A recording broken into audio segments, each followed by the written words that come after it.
LeBron's created a mess. And people will watch this content and they'll get very upset with me.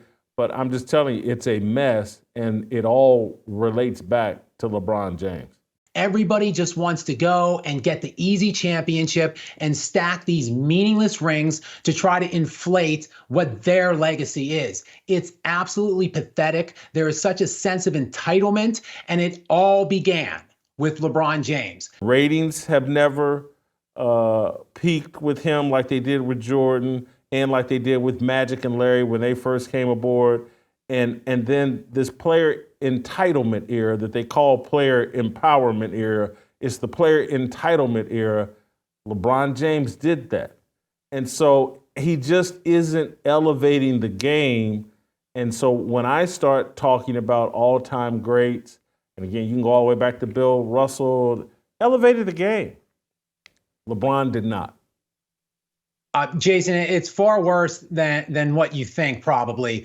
The final game Michael Jordan played in a Chicago Bulls uniform, the 1998 Game 6, where he won his sixth and final NBA championship, that game peaked out at 36 million viewers. The sham bubble tournament in the Disney campus, what I like to call as the exhibition tournament disguised as an NBA championship, where LeBron James, the legendary LeBron James, won his fourth and likely will be his final NBA championship. Not one single game eclipsed the 9 million viewer mark. And it had, I believe, an average rating of 7 million per game. That is absolutely laughable and pathetic. We're in an era right now where Caitlin Clark, a female college basketball player, just got a 19 million view share in the NCAA championship game. I mean, even her semifinal game had 14 or 15 million. The top NBA game this year, I believe, was the play-in game. The last metrics that I saw was the first play-in game with around 5 million. So we're talking about a female college player doubling and tripling NBA ratings right now. That is LeBron's legacy. That, along with, as you noted, the player empowerment. He is the father of it, of the super team era as well, basically whittling down and diminishing competitive excellence by these players. This era has played follow his leader. Just remember at the start of this, I defended LeBron's comments from last night. So it hasn't all been just me piling on LeBron. I want the audience to remember that. But what you're talking about, Scap, with the player entitlement, the player ring chasing era, it's destroyed someone as beautiful to watch play. I like him just as a person, but it destroyed Kevin Durant. Kevin Durant's, because he got caught up in the title chasing, ring chasing, he diminished himself, diminished his legacy. The guy's one of the funnest. I mean, he could have been the 6'11" Steph Curry. Instead, he's got a negative reputation because he went and stole some titles with the Golden State Warriors following the LeBron blueprint.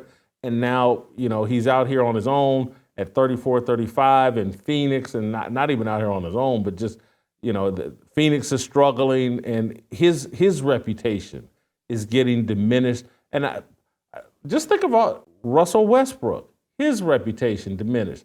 James Harden, LeBron, who in this era, other than Steph Curry, is going to have the kind of legacy that they were supposed to have? I can't think of anybody that, because Joel Embiid's MVP looks like trash because again, LeBron has been a big part of injecting the racial dynamic. It all started in his free agency, where he took his talents to South Beach. He gave it a go for 7 years in Cleveland. He failed miserably. He couldn't accept the challenge. Whoa, stop, Scott. Failed miserably. He led the team to a title. It didn't go as well as he thought. Continue. Go ahead. failed mid. Real That's quick, strong. real quick on the final that he led the team to. He did not play a winning team until the conference finals in that Eastern Conference Finals run. The Nets and the Wizards were both 41 and 41 that season. The Cavaliers were the second seed with 50 wins that year. The one seed was the Detroit Pistons with only 53 wins. The Cavaliers were a top 5 net rated defensive team that season, and they beat the Detroit Pistons in the Eastern Conference Finals without Ben Wallace. He had moved on. He was playing in Chicago at that point. So really the only team that he beat in that 2007 finals run was the Detroit Pistons without their heart and soul, their defensive anchor, Ben Wallace. Then he got into the finals against the Spurs, where, again, the Cavs defense did their job, Jason. They held the San Antonio Spurs to 88 points per game in that NBA Finals series in 2007. Yet LeBron got swept in that series as he shot 30, I believe it was 36% for the series and averaged 22 points per game. Completely and totally unacceptable. 2 games were there for the taking. But again, it started right then and right there. The next 2 years, he comes back. He wins the league MVP, has the best record in the NBA, not the next year, but in 2008 and 9. He has the best record in the NBA for 2 years. He's favored to get into the finals. He's the league MVP, and he goes out early both years.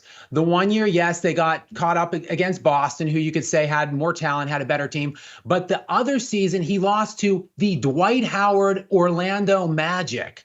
Got upset there. They went in, and then Kobe, of course, wins the 2 championships those 2 seasons against the 2 very teams that sent LeBron packing. Kobe's winning real hardware while LeBron is stealing those league MVPs. And then on the heels of those failures, he takes his talents to South Beach because he could not live up to the pressure. He could not live up to the standards and the deal that all of the other all-time great players got basically throughout the time, from the very dawn of basketball history. The deal that they had, he could not live up to. So he had to break the system. He had to go and daisy chain talent onto this already, budding superstar in Dwayne Wade, who was first team All NBA at the time, finishing top 5 perennially in MVP voting himself. They bring on Chris Bosh. And then from there, it was just on. This guy's been mercenarying himself out from team to team, trying to steal cheap championships. And what it has done is it has diminished what a championship means. Titles are hard. It's supposed to be difficult. That it's the hero's journey. It builds the character. It makes them great. LeBron cheated himself